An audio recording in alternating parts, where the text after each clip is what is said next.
হু হু হু হু Yahoo হু হু হু হু Yahoo. বলতে মামা এমন বেশে কেসটা কি গো? বুঝলি, সে অনেক দিন আগেকার কথা। আমি তখন থাকতাম হাতুড়ি পোঁতা গ্রামে। হাতুড়ি পোঁতা গ্রামের জমিদার ছিলেন পিসিমার শ্বশুর মশাই, মানে আমার পিসে মশাইয়ের বাবা গগনচরণ। জমিদার গগনচরণ আমাকে দেখলেই খচে যেত, সময় পেলেই আমাকে দিয়ে হাত পা টেপাত। ওই গগনচরণের নেশা ছিল হচ্ছে কুস্তি। কুস্তি? গগনচরণ কি কুস্তিগির ছিল? আরে দূর, না না, ওর দুটো আধ খাওয়া, মানে হাড় গিলে কুস্তিগির ছিল। সারাদিন ওই দুটো কুস্তি লড়ত আর গগনচরণ বসে বসে দেখতো।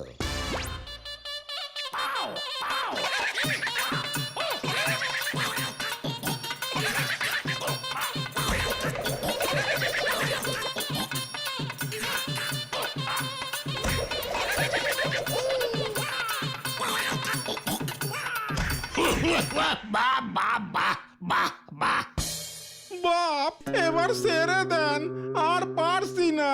সকাল থেকে শুধু 10-12টা ছোলা খেয়ে আছি, সঙ্গে গুড়ও জোটেনি। দুধ দেন না, বাদাম নেই, গায়ে জোর আসবে কেমন করে? দুপুরে তো দেবেন 3টে করে বাসি রুটি। ওদের বেশি খেললে শরীরে চর্বি জমবে, এত খাই খাই করিস না, প্র্যাকটিস কর। সামনের সপ্তাহে বড় আধুলি গ্রামে কুস্তির প্রতিযোগিতা। দেশ বিদেশ থেকে বাঘা বাঘা সব পালোয়ানেরা আসবে, তোদের নিয়ে যাব আমি, তোরা লড়বি। না না না, আমি যাব না। আমিও না, দেহে যতটুকু প্রাণ আছে ততটুকুও বেরিয়ে যাবে, আমি পালাই। আমিও। তোর জন্য ওরা পালিয়েছে, তুই না থাকলে তোর খাওয়াটা তো ওরাই পেত, হতচ্ছাড়া। তাই বড় আধুলি গ্রামের কুস্তি তুই লড়বি, মনে থাকে যেন এটা আমার হুকুম। তারপর তো ভাই কি সেই করুণ কাহিনী। যতই গরিব হোক, জমিদার তো হুকুম দিয়েছে, পালন তো করতেই হবে। আমাকে পালোয়ানের ড্রেস পরানো হলো, বুঝলি।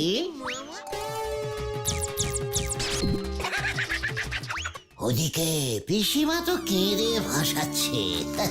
সবাই জানতো আমি আর ফুল বডিতে ফিরবই না।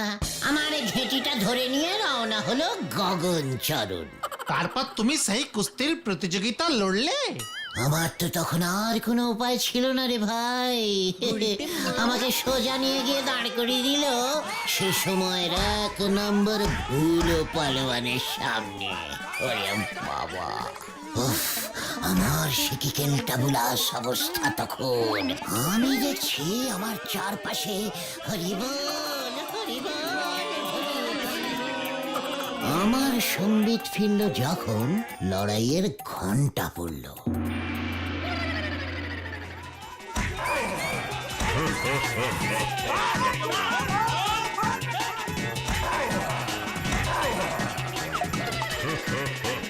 আমি ধপাস হয়ে পড়তেই ধ্যান ফিরল।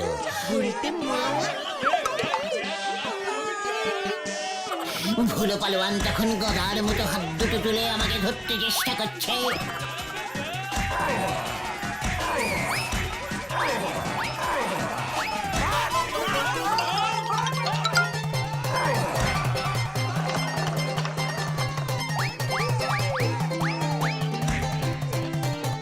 জিতে ফিরতে হবে, ও থোটা মুখ ভোতা করে দে, নয়তো সব ছোলা গুড়ের পয়সা তোর থেকে উসুল করব। রেফারি দেখছি আমার পেছনে দৌড়াচ্ছে।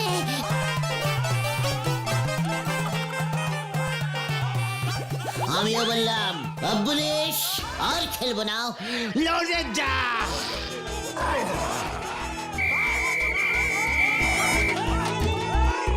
দেখলাম খেলতেই হবে, না মানে মরতেই হবে। আর মরতে যখন হবে তখন এভাবে কিছুতেই দাঁড়িয়ে দাঁড়িয়ে ওই ভুলোর হাতে মরবো না। লড়ে যা, ঠ্যাং খোঁজা করে দেব যদি ওখান থেকে না লড়ে পালিয়ে আছিস। লড়ে যা। আমারও হঠাৎ করে একটা বুদ্ধি এলো মাথায়।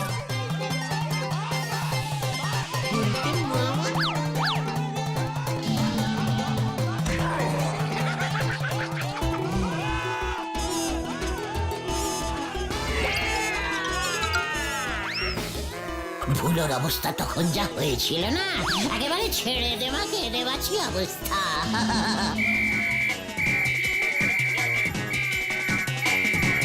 তখন দেখি রেফারি আমার ঠ্যাং ধরে টানছে, আর আমিও ভুলোর গোপ ধরে টানছি। কি কেলটা বুলাচ্ছি।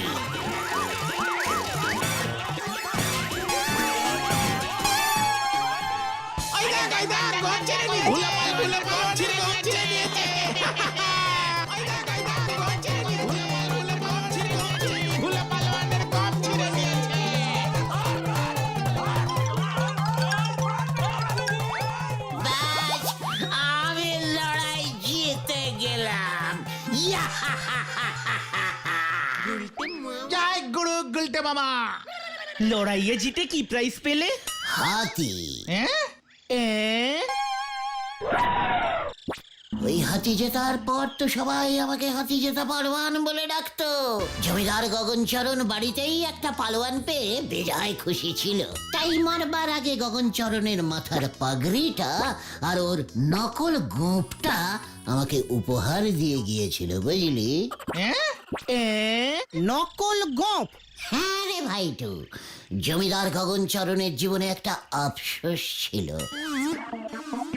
জমিদার হয়েও ওর গোঁপ উঠত না। আবার পাকানো গোঁপ না থাকলে জমিদারও মানাবে না। তাই শহর থেকে এই এই এই গোঁপটা, বুঝলি, কিনে এনে সব সময় পরে থাকতো। শুধুমাত্র ঘুমানোর সময় চশমা আর গোঁপটা খুলে রাখতো। আর সেই গোপ আর পাগড়ি তুমি এখন পড়লে কেন গো গুলটে মামা? আজ সকালে পিসিমার পুরনো ট্রাঙ্কটা খুলেছিলাম, বুঝলি। জমিদার গগনচরণের এই পাগড়ি আর গোঁপটা দেখে ছেলেবেলার কথা মনে পড়ে গেল রে। প্রাণটা হু হু করে উঠল। মনে পড়ে গেল আমি তো সেই হাতি জেতা পালোয়ান। জয় গুলটে মামা। এই গলদপুরের সবার জানা উচিত, বর্তমানে বিখ্যাত আড্ডা মাচাও আন্দোলনের নেতা এই গুলটেচরণ গুহ এককালে ছিল জদরেল হাতি জেতা পালোয়ান। ঠিক ঠিক ঠিক। কিন্তু আমরা সেটা সবাইকে কিভাবে জানাবো গুলটে মামা? আরে দূর, সেটা না ভেবে কি আর বাড়ি থেকে বেরিয়েছি রে? জানি তো তোরা সবকটাই গলদপুরের এক একটা জাম্বো সাইজের বলদ। মন দিয়ে শোন।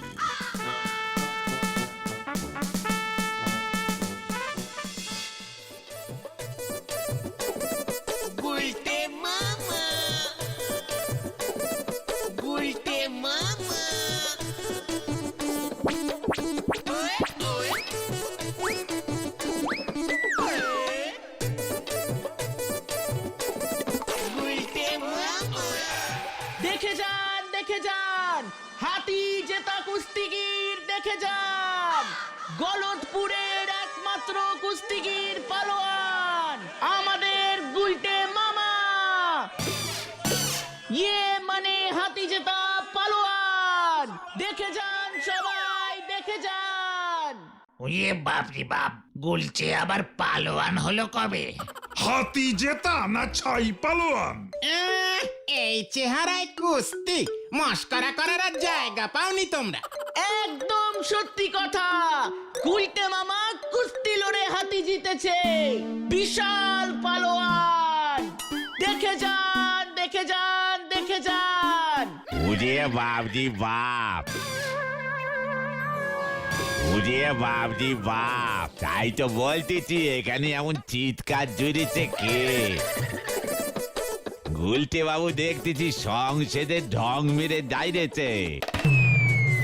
হাতি জেতা পালোয়ান দেখো নড়াদা।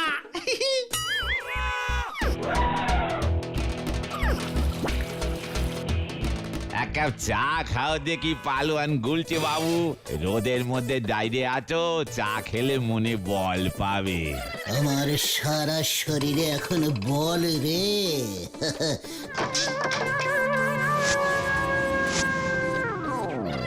তাও এত করে যখন বলছিস চাটা দে।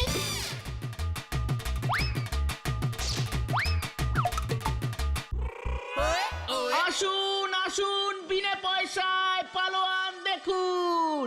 এ পালোয়ান দেখবো, চল চল চল পালোয়ান দেখবো। পালোয়ান এসেছে, পালোয়ান দেখবো, পালোয়ান। আসুন আসুন, শেষ সুযোগ, শেষ সুযোগ, দেখে যান। আসুন আসুন। এই নোরা, আরে কাপ চা দিয়ে যা তো। কই কই কই হত সারাটা কই? হ্যাঁ,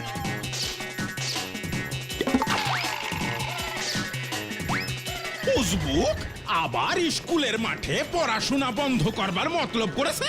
আমি এক্ষুনি বলহরি দারোগাকে খবর দেব। এ কি কেস গন্ডগোল মনে হচ্ছে। ইয়ে হাতি জেতা গুলটে মামা। বলতে মামা পালাও।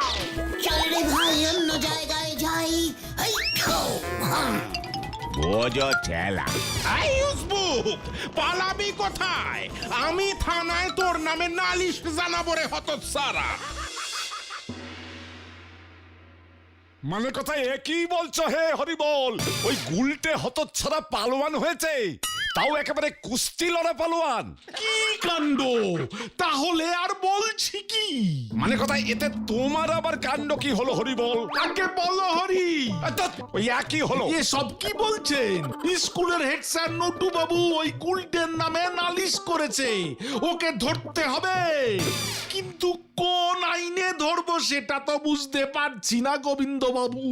এই শোনো হে হরিবল, পালোয়ানের কথা শুনে আমার মাথায় মানে কথা একটা মতলব এসেছে।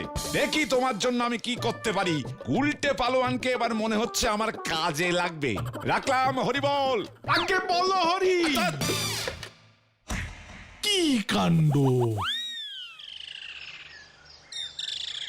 হেড স্যার নটুবাবু যে সত্যি সত্যি আমার নামে থানায় নালিশ করে দেবে সেটা তো বুঝতে পারিনি রে। স্কুলের ক্লাসের সময় নাকি তুমি নষ্ট করেছো। ওই দিন নাকি অঙ্ক পরীক্ষা চলছিল, ছেলেরা নাকি পরীক্ষা না দিয়ে তোমাকে দেখতে ছুটে এসেছিল। কে বলেছিল এই ঘটনাটাকে এত চিৎকার করতে? চাপ বাবা। গুলটে মামা, ও গুলটে মামা, এক্ষুনি চলো, এক্ষুনি চলো, ঝোলা গোবিন্দ তোমাকে ডেকেছে। হোয়াট? গোবিন্দ গুছাই আমাকে কল দিয়েছে? হ্যাঁ, বাবাকে দিয়ে বলে পাঠিয়েছে। বাবা আমাকে বললো এক্ষুনি আমি যেন তোমাকে বলি। একদিকে নটুবাবু, অন্যদিকে ঝোলা গোবিন্দ, আরেকদিকে বলো হরি দারোগা। সবাই একসঙ্গে। আমার পালোয়ান হওয়াটা ওদের সহ্য হচ্ছে না রে। তাহলে কি তুমি যাবে না? আলেবাদ যাবো, আলেবাদ যাবো। ঝোলা গোবিন্দের সঙ্গে বলহরি দারোগার যা ইন্টু মিন্টু সম্পর্ক, কখন আবার কি কমপ্লেন করে দেবে কে জানে। তার থেকে বরং চল শত্রুর সঙ্গে মুখোমুখি সাক্ষাৎ করে আসি। চলো।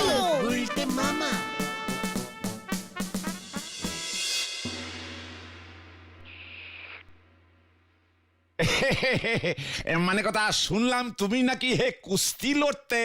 হ্যাঁ তো, সেই ছোট থেকে কুস্তি লড়তে আমার খুব ভালো লাগে। মানে কথা হাতিও জিতেছিলে? হ্যাঁ তো, আস্ত একটা হাতি। মানে কথা 10,000 টাকা জিততে চাও? হ্যাঁ তো, বিয়ে মানে 10 মানে কোথায়, কিভাবে, কে দেবে? মানে কথা আমি দেব। ইয়ে মানে আপনি মানে 10,000 দেবেন? কেন, আমি কি করেছি? না না না না, এখনো করনি। মানে কথা তবে করতে হবে একটি কাজ। কি কাজ? আমার এক খরিদ্দার আছে, মানে কথা তার নাম গজেন্দ্র তালুকপতি, পচাপুটি গ্রামে থাকে। মানে কথা 20,000 টাকার গুড় নিয়েছিল, সেই টাকা আর দেয়নি। আজ প্রায় মানে কথা 40 বছর হতে চললো। গজেন্দ্র গুড় যখন কিনেছিল তখন ও ছিল 30 বছরের পালোয়ান, এখন প্রায় মানে কথা 70 হবে। জানি না ওই টাকা এই জন্মে আর ফেরত দেবে কিনা। তা মানে কথা তুমি তো কুস্তি লড়া হাতি জেতা পালোয়ান, তা ওই গজেন্দ্র তালুকপতিকে ভয় দেখিয়ে মানে কথা আমার ওই 20,000 টাকা যদি উদ্ধার করতে পারো তাহলে 10,000 টাকা তোমার হে গুলটে। মানে কথা ভেবে দেখো কি করবে। ভাবা হয়ে গেছে। আমি আজই বেরিয়ে পড়ছি ওই পচাপুটি গ্রামের গজেন্দ্র তালুকপতির বাড়ি। হুঙ্কার দিয়ে আপনার ওই 20,000 টাকা ছিনিয়ে নিয়ে আসছি আমি। চল তোরা। আসা যাওয়ার খরচাটা আমাদের দিয়ে দেবেন স্যার।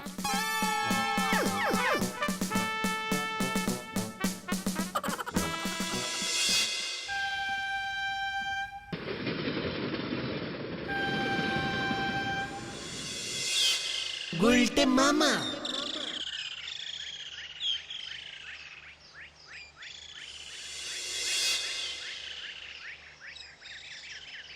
ট্রেন থেকে নেমে সেই কখন থেকে তো হেঁটেই যাচ্ছি, সবাই তো বলছে আর একটু এগোলেই। ওই লোকটাকে জিজ্ঞেস করো তো গুলটে মামা।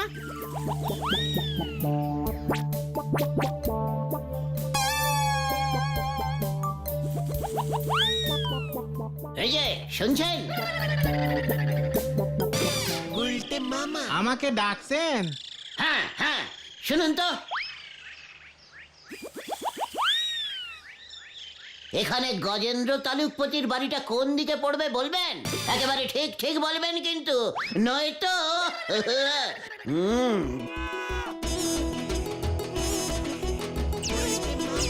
দেখছেন তো আমি কে? কে? ওই গজেন্দ্র পালোয়ান? হ্যাঁ, ওর বাড়ি চিনি তো। পালোয়ান? ইয়ে মানে পালোয়ান? হ্যাঁ তো, আমি হলাম একজন হাতি জেতা মস্ত পালোয়ান। দেখলি কেমন ভয় খেয়েছে, সব ঠিকঠাক গড়গড় করে বলে দিচ্ছে। ও, আপনিও পালোয়ান বুঝি? তা গজেন্দ্র বাবুও তো পালোয়ান, যান না, গেলেই বুঝতে পারবেন। ইয়ে মানে ও কি বলছে রে? হ্যাঁ, গোবিন্দ বাবু তো বলেছিল গুলটে মামা। আমার এক খরিদ্দার আছে, মানে কথা তার নাম গজেন্দ্র তালুকপতি। গজেন্দ্র গুড় যখন কিনেছিল তখন ও ছিল 30 বছরের পালোয়ান, এখন প্রায় মানে কথা 70 হবে। এইবার বুঝতে পারছি। ঠিক আছে দাদা, আমি চললাম। এই ছোলা গোবিন্দর মনে এই ছিল। তবে তোরা ভয় পাস না, গজেন্দ্র বাবুর বয়স এখন 70। এটাও ভুলে যাস না, ওই বুড়ো পালোয়ান আমাদের কিছু করতে পারবে না, বুঝলি?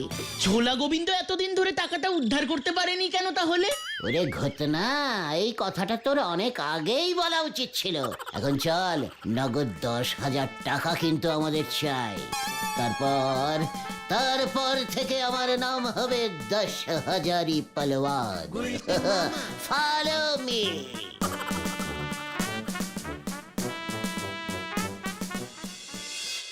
কি এত বড় সাহস ওই গোবিন্দর?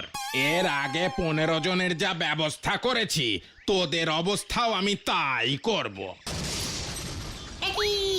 গজেন্দ্র বাবু, এমন কথা বলতে নেই।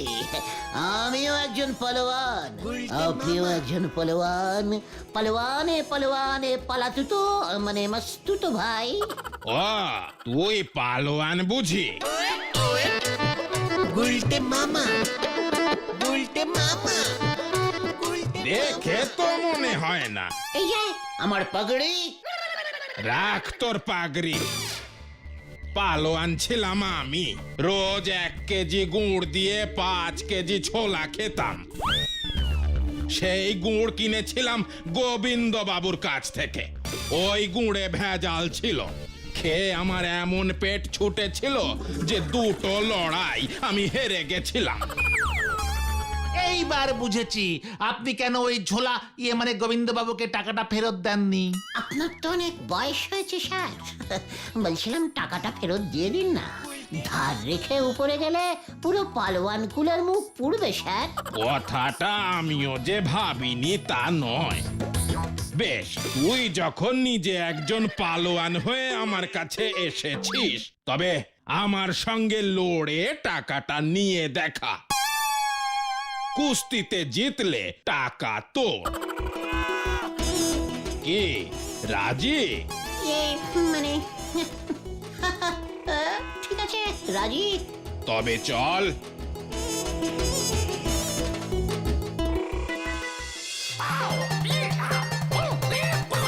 এখনো ভেবে দেখুন স্যার, এই বুড়ো বয়সে কি দরকার এত রিস্কিং নেওয়ার? হাড়গোড় ভেঙে গেলে তো জোড়া লাগবে না। তাই বুঝি? তবে দেখ বুড়ো হাড়ের জোর।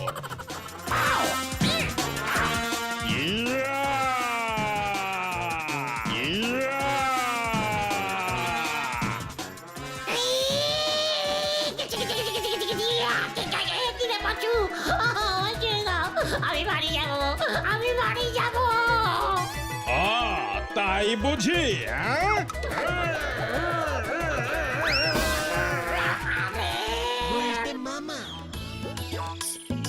ওই ঝোলা গোবিন্দ আমাকে এভাবে ফাঁসাবে? এই পুরো প্ল্যানটাই ওই হেড স্যার নটু বাবু, বলহরি দারোগা আর গোবিন্দ বাবু মিলে করেছে গুলটে মামা, আমি নিশ্চিত। ও আমি অনিশ্চিত, আমি আর পালোয়ানিগিরি করবো না রে ভাই টুকন, নরমাল গুলটে মামা হয়ে থাকবো।